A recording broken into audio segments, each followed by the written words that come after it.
JFT Hindi 10 अगस्त नियमित प्रार्थना और ध्यान। हम में से ज़्यादातर लोग प्रार्थना तब करते हैं जब हमें दर्द होता है।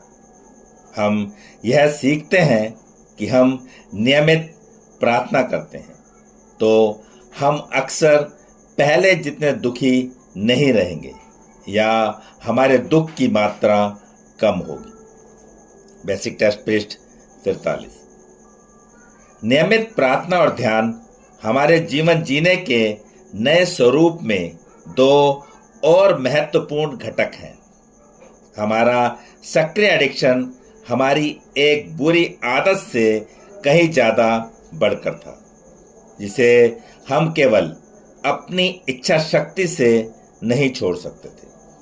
हमारा एडिक्शन एक नकारात्मक सोच से भरी हुई एक ऐसी खोखली कर देने वाली निर्भरता थी जिसने हमारी सारी सकारात्मक ऊर्जा को चूस लिया था। वह निर्भरता इतनी ज़्यादा थी कि किसी उस शक्ति पर किसी भी तरह का भरोसा विकसित करने से वह हमें बराबर रोकती रही। हमारे सुधार के एकदम आरंभिक दिनों से ही हमारी उस शक्ति ही वह ताकत बनी हुई है जिसने हमें मुक्ति दिलाई है। पहले इसने नशा लेने की हमारी मजबूरी से हमें छुटकारा दिलाया, भले ही हम जानते थे कि नशा करना हमें मौत की तरफ ले जा रहा था। फिर इसने हमें अपने रोग के और अधिक गहरे लक्षणों से मुक्ति दिलाई।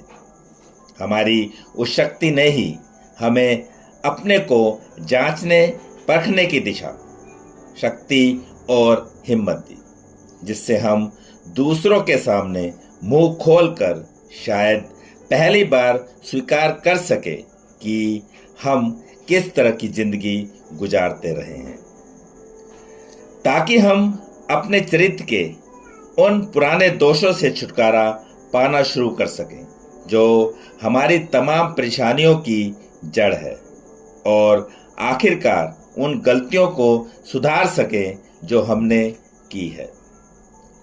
किसी उस शक्ति के साथ वह पहला संपर्क और छुटकारे का वह पहला एहसास अब एक पूरी तरह भरी पूरी मुक्त जिंदगी में विकसित हो चुका है। हम नियमित प्रार्थना और ध्यान के द्वारा अपनी उस शक्ति से अपने सचेत संपर्क को कायम करके और निखार की उस आज़ादी को बनाए रखते हैं।